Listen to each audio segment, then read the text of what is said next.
Hello, good day. Welcome once again to another episode of Kwentuhan Sessions, saan pagkukwentuhan natin ang mga cases na penned ni Justice Mario V. Lopez in preparation for the 2024 bar exam. Okay, for today, we'll discuss Leo Abuyo Isagrit, petitioner, versus People of the Philippines respondent, GR number 250495, July 6, 2022.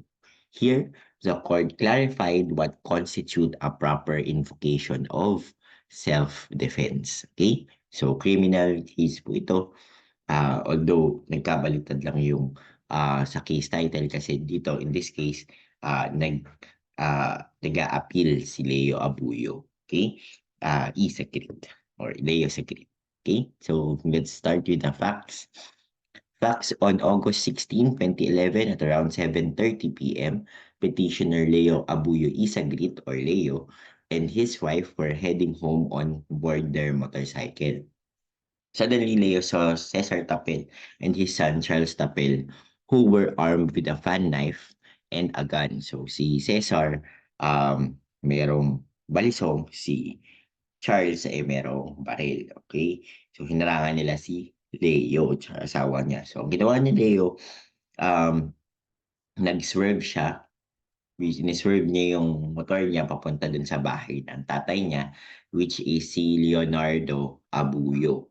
Okay? So, si Leonardo Abuyo naman ay tatay ni Leo. So, medyo nakakalito, pero si Leo ay yung anak, si Leonardo um, ang tatay. Si Cesar ang tatay, si Charles naman ang anak naman. So, yan, mag-ama to, mag-ama.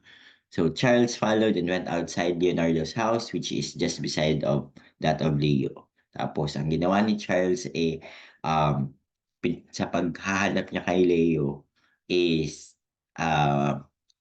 sinipa niya yung bamboo fence and then tinutok niya yung baril niya sa mga tao at pinapalabas si Leo. So, ginawa naman ni Leonardo, yung tatay,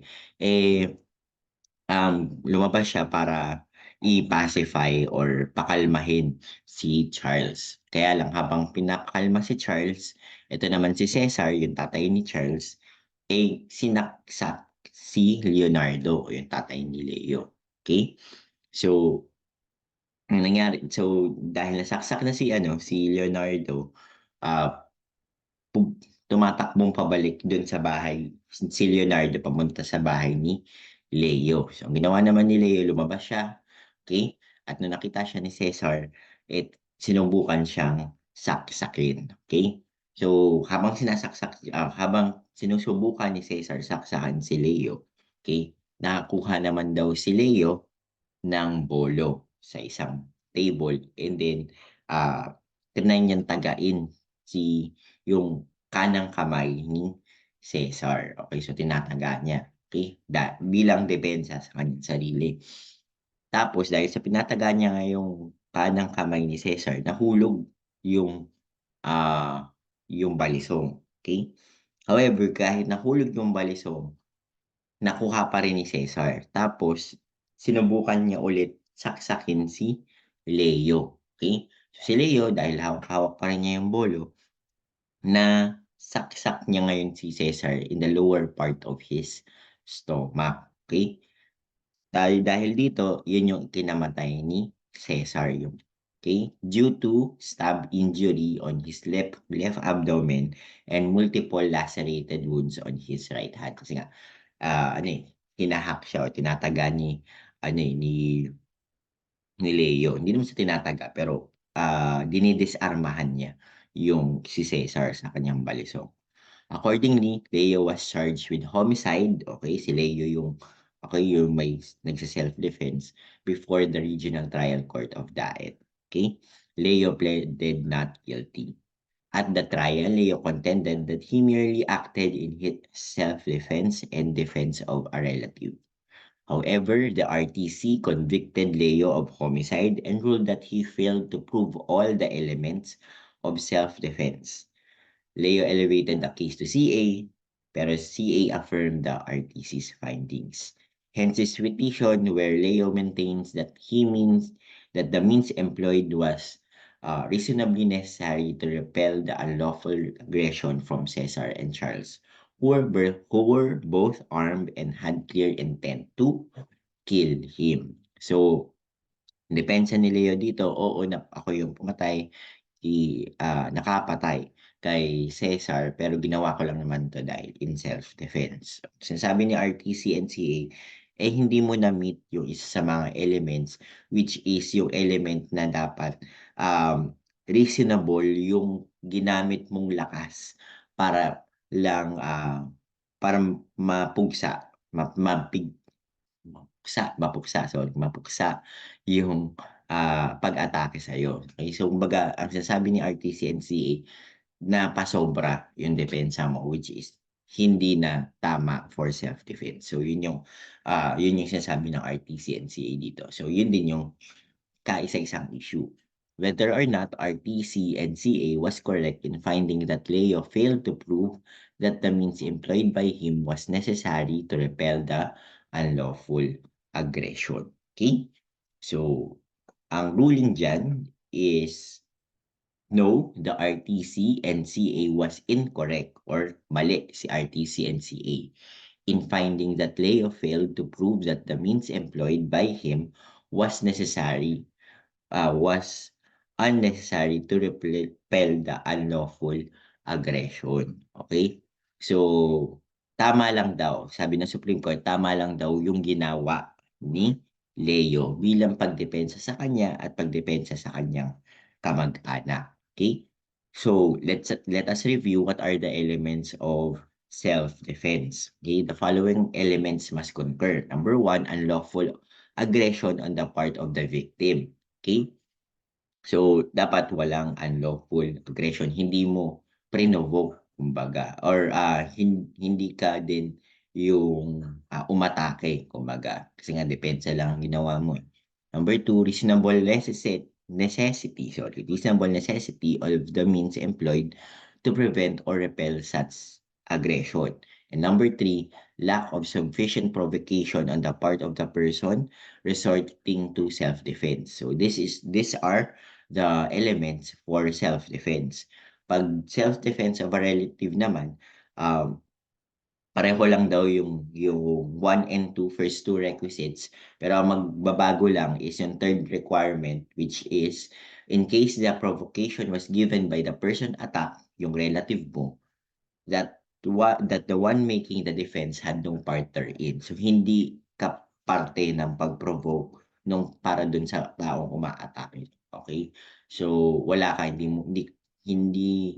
mo dahilan or hindi ikaw yung dahilan kung bakit siya umaatake or hindi ka part ng dahilan. Okay? Pwede na yung kamag-anak mo, yun yung may part doon, pero ikaw dapat wala kang part sa pag-provoke. Okay? So, ang contended requisite lang naman dito is yung number 2. Okay, ang pinagtatalunan nga ba is sapat lang ba yung ginawa ni Leo upang sabihing self-defense yung ginawa niya. Okay? So, ang sabi ng court, sabi ni through Justice Mario V. Lopez, yung number 2, reasonable necessity of the means employed to prevent or repel such aggression. Sabi ni Justice Mario V. Lopez, this requisite does not imply material commensurability between the means of attack and defense. What the law requires is rational equivalence, which presupposes the consideration not only of the nature and quality of the weapons used by the defender and the assailant, but of the totality of circumstances surrounding the defense vis-a-vis the unlawful aggression. So, ang sabi ni Justice Mario V. Lopez dito is hindi dapat na pag-decide ng case na to is hindi dapat equivalent, okay? Hindi natin masasabing equivalent yung force na ginamit mo as defense dun sa force na ginamit ng attacker mo, di ba? So, hindi rin makikita yun kung kunyari, yung isa gamit bolo, tapos yung pinandepensa mo, baril. Okay? Wala din daw yun sa paggamit kung anong weapons daw nila, okay? Pero ang kailangan natin makita dito is yung totality of circumstances, yung facts and circumstances surrounding the situation, okay? So this is a case-to-case basis talaga. So, kailangan mong tingnan kung tama nga ba based on that case, okay? So, moreover, the law requires rational necessity and not indispensable need. In each particular case, it is necessary to judge the relative necessity, whether more or less imperative, in accordance with the rules of rational logic. The accused may be given the benefit of any reasonable doubt as to whether or not they employed the rational means to repel the aggression. Okay? So, dapat may logic na kasamang involved sa analyze ng kasong ito, okay? Kapag kasi, sinunod lang natin yung letter of the law, eh, siyempre hindi niya okay? Maraming instances na hindi niya yung second requisite kasi, ibig sabihin nun, eh, kailangan equivalent sila, okay? Pero sinasabi nga ng court, hindi nga dapat equivalent, okay? So, Um, to add, Justice Mario V. Lopez said that corollarily, the court should not demand that the accused conduct themselves with poise of a person not under imminent threat of fatal harm. It must be assumed that one who is assaulted cannot have sufficient tranquility of mind to think, calculate, and make comparisons that can easily be made in the calmness of reason. Okay? So, sinasabihan niya yung mga lower court, si Justice Lopez, na siyempre hindi naman natin mae-expect na ang taong on that moment, eh, makakapag-isip pa, 'di ba, kung saan niya tatamaan, kung ano yung weapon na gagamitin, kung paano niya gagawin para lang mas ma-comply na reasonable necessity, 'di ba? Yung paghawak ni Leo ng bolo daw, eh, hindi naman niya siyempre kaya pang isipin pa kung saan niya tatagain, 'di ba? O dito lang sa ano, sa hintoturo para ano, para mahulog, okay? Yung balisong ni Cesar. Dito lang sa may ano, sa may tuhod, 'di ba? Ikaw bilang, dinedepensahan mo yung sarili mo at yung, kamag-anak mo is ang iyo lang is survival and siyempre nandun na rin siyempre yung adrenaline mo, 'di ba? At hindi ka na rin makakapag-isip, okey? At yun nga yung sabi ni Justice Lopez. To add, the accused had no time to reflect and to reason out their responses, okay? So, wala ka na, 'di ba, mag-iisip ka pa ba? Okey, hindi ka naman parang si Iron Man na may Geiger ano, counter kung, titignan kung saan yung weak spot, kung puwedeng ano makita kung saan yung puwedeng self-defense, 'di ba? Si Iron Man merong, head unit display, 'di ba? Tapos nakikita niya kung ano yung puwedeng atakihin. Hindi ka naman gano'n, hindi ka naman si Iron Man daw, okay? To add also, the test is whether the accused subjective belief, okay? Subjective belief, yung para sa kanya, as to the eminence and seriousness of the danger was reasonable or not. Okay? And the reasonableness of the accused's belief must be viewed from the standpoint at the time they acted. So, sinasabi dito ng court is that, eh, punta ka dun sa ano, sa sitwasyon niya and on that dun sa situation niya, eh, tama nga ba yung actions niya? Kasi, kung ano yung naramdaman niya kaya nga sinabing subjective belief kasi kanya-kanya yan, eh, 'di ba? Maaaring, hindi pa imminent sa'yo, okey, pero sa kanya imminent danger na para sa kanya, okey?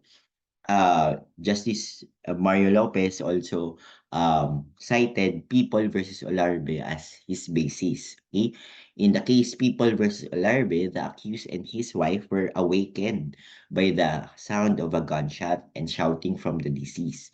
So yung deceased dito is uh, yung umatake, okay, yung umatake, who was holding a rifle and a bolo. Ito sa rifle nga. The deceased forcibly entered the accused's house. So, si accused, yun naman yung nag-employ ng self-defense. When the deceased aimed the gun at the accused, okay, tinutukan daw siya, The latter grabbed the gun and grappled for its possession. So nagpanang bunong sila, okay, nag-agawan daw sila sa baril. Okay? When the accused managed to wrestle the gun from the deceased, he shot the latter. Okay, binaril niya. So uh, nakuha ng accused yung nagsi-self-defense, yung baril at binaril niya yung umaatake sa kanya. However, the deceased still managed to get his bolo from his waist and turned his assault to the accused common law wife. Okay? So, yun. So, siguro yung pagkakabaril niya hindi pa gano'n ka-severe kasi nakakuha pa siya ng bolo, eh. Tapos ngayon nahabol niya yung kaniyang partner, okey. So, siyempre dahil do'n, dinipensa niyan ulit para sa partner naman niya. So, ang ginawa naman ng accused dito or yung nagse-self-defense, okey, grinab naman niya yung bolo. So, hindi niya ginamit yung baril na hawak-hawak niya, grinab niya na yung bolo. So, dahil grinab niya yung bolo pinang-taga niya, okey, dun sa umaatake, causing his death, okey. The court explained that all elements of self-defense are present, okey. The courts ought to remember that a person who is assaulted has neither the time nor the sufficient tranquility to think, calculate, and choose the weapons to be used. Okay? For in an emergency of this kind, human nature does not act upon process of formal reason, but in obedience to the instinct of self-preservation. And when it is apparent that a person has reasonably acted upon his instinct, it is the duty of the courts to hold the actor not responsible in law for their consequences. Verily, the law requires rational equivalence, not material commensurability. Okay? So, yun. So, yun nga, parang yun din yung sinabi ni Justice Lopez, di ba? Na hindi siya makakapag-isip. Yung taong making the self-defense has no time to think, calculate, and choose the weapon to be used. Okay? Ang sa'yo lang is self-preservation. Okay? Justice Lopez also cited another case, Ganal Jr. versus People, where the deceased went to the house, yung deceased yung umatake, of the house of the accused, yung nag-self-defense, armed with a knife and started throwing stones. Okay? So may kutsilyo. Okay?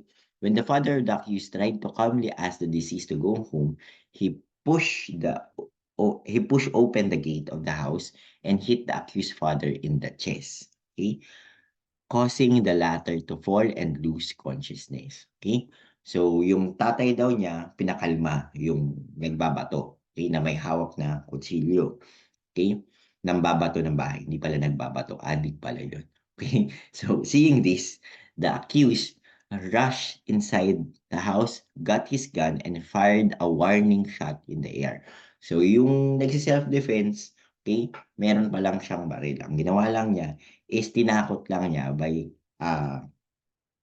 making a warning shot. So, yung syempre warning siyang pataas yun. Okay?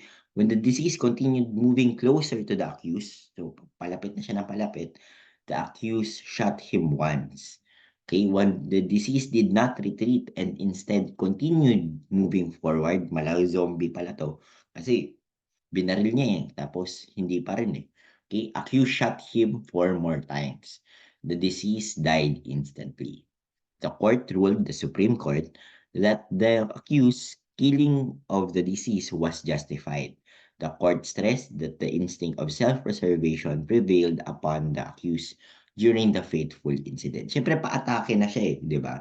Meron siyang, kahit sabihin mo, dito na makita na hindi dapat material commensurability, rational equivalence lang, wherein yung isa ang hawak, kutsilyo lang naman, okay? Tapos yung isa baril. So kung you'll go by the letter of the law, okay, na sasabihin mo dapat hindi niya binaril or dapat equal sila, eh ang mangyayari nun is talagang matatalo yung nag-self-defense kasi yun yung hawak niya eh at masasabing hindi sila equal. Pero yun nga, dahil nga atake na siya, wala ka ng choice, di ba? To make use of whatever you have. In that case, ang meron siya is yung baril. So, pinutok niya, okay, ng 4 na beses. So, dito nga, kitang-kita na kailangan talaga is gagamitan mo ng logic at gagamitan mo ng talagang reasoning. Okay? Dahil self-defense ito. Okay? So lastly, more importantly, applying in the case na, okay, ang sabi ng court, kung bakit nila inacquit si Leo, okay, sabi niya, hindi naman, wala namang intensyon si Leong patayin si Cesar, okay? At ito yung mga reason, okay, or ito yung nakita namin or observation ng Supreme Court na dahilan para i-acquit siya, okay? More importantly, 3 crucial facts reveal that Leo was impelled by instinct of self-preservation rather than homicidal urge of one bent on killing. Okay? First, Leo never took advantage of the opportunity to raise off an attack against the disarmed Caesar, who lost grip of the knife. Leo could have preempted Caesar's repossession of the knife with swift, successive, and injurious blow. Okay? So, nung nadisarmahan daw ni Leo, si Cesar, di ba? Pwedeng-pwede niya nang taga-taga-tagain si Cesar, di ba? Pero hindi, di ba? So, hindi niya ginawa yun. So, wala siyang ganong urge, sabi ng court. Second, there was a threatening presence of Charles who was holding a gun that could have been fired at any given moment during the incident. So, aside from Cesar, nandun pa yung anak niya na merong baril, okay? Okay, na maaaring iputok sa kanya. Okay? If Leo was actuated by homicidal intention, he would have persisted in his attack against Caesar. Then, after, he would have raised off an attack against Charles to preempt a possible gunfire. Leo would have attempted to kill Charles as well, but he did nothing of that sort. So, ang kay Leo is makaalis lang, okey? Ma-defend lang yung sarili niya at ang taong umaatake at that point lang is si Cesar, okey? Kung meron man siyang inkling na gusto niyang patayin yung dalawang, mag-ama, sana daw, tinakbo din niya si Charles at para patayin din siya, pero hindi daw niya ginawa, iyon. Okey? Third, Leo voluntarily surrendered himself to the authority after the incident. Okay, so hindi siya tumakbo, okay? Nag-surrender siya agad, okay? And, surrendered and umamin siya na napatay niya, siya yung pumatay, okay? So, the guilt flee when no man pursueth, but the innocent are bold as a lion. So, yun yung sabi ni Justice Mario V. Lopez. So, si Justice Mario V. Lopez, may pagka-poetic to, kung babasahin niyo yung mga full text cases niya. Yung mga umpisahan niya, ang mga umpisa is may paminsan-minsan may pagka-poetic. Kundi man sa umpisa, nasa dulo yung pagka-poetic niya, mga sinasabing mga ganito. So, sabi nga niya, kapag guilty ka, syempre tatakbo ka. Pero kung hindi naman, syempre bold as a lion. Papakita mo yung sarili mo at you own up to the responsibility knowing that you have a defense naman. Okay? Actually, ang sabi ni Justice Mario V. Lopez, may sinabi siya sa umpisa ng case, kung babasahin niyo yung full text, the law of nature, the foundation of the privilege to use all reasonable means to repel an aggression that endangers one's own life and their life of others, does not require the accused to use unerring judgment when they had reasonable grounds to believe that they were in apparent danger of losing their lives or suffering great bodily injury. Okay? So, minsan, hindi lang letter of the law tayo, di ba? We should um, put into use common sense, logic, and the law of nature. Okay? Na pag tayo ay inatake, nasa instinct na natin is to preserve ourselves and we do not have the time to calculate, think, to think kung anong weapon or kung saan mo siya tatamaan. Okay? Para sa'yo lang is ma-repel yung aggression. Okay? So this has been this is the doctrine of Leo Abuyo versus people of the Philippines as to self-defense. So this is your fifth and final free audio case episode. Ayan, maraming salamat po sa mga nag-subscribe um, as of recording, nasa 82 subscribers na tayo. So, yun nga, as promised, if we ever get to 100 subscribers, dadagdag pa ako ng 5 free audio case digest. But if you want to have more than, you may subscribe to our case digest, yung written case digest, whether soft copy or hard copy, you may order them. I will put the link in the description box. And so, pag nag-order kayo, you'll be provided with at least 60 audio case digest, which will be uploaded and the link will be emailed to you. Okay, may personal. Kayo lang yung makakakita nun, hindi yung lahat sa YouTube. So, exclusive lang po sa inyo. Okay, so maraming salamat sa mga nag-subscribe, sa mga nagko-comment na natutuwa sa ginagawa kong mga audio case digest. Ayan, I really appreciate your comments. So kung nagugustuhan niyo po ito or hindi man, kung gusto niyo itigil ko na 'to, itigil ko na siya. Ito naman na yung final, pero yun nga, kapag nag-100 subscriber tayo, magdadagdag pa tayo ng another na 5. Again, yun. So please subscribe kung hindi pa nakaka-subscribe. If this is the first time that you'll be listening to this audio case digest, meron pa po tayong 4. So you could listen to them also. It tackles remedial law. Then meron din labor law doon and also legal ethics. And ito, criminal law. Okay? So para lang din makita nyo kung paano ko siya dinigest, di ba? So yun. Again, ayan, sabi yan, di ko ma-close pero maraming salamat po and I hope this helps you, helps us kasi ako din po ay isang JMBL hopeful 2024 bar examinee din po ako to our bar journey. Okay, so happy aral sa ating lahat and good day.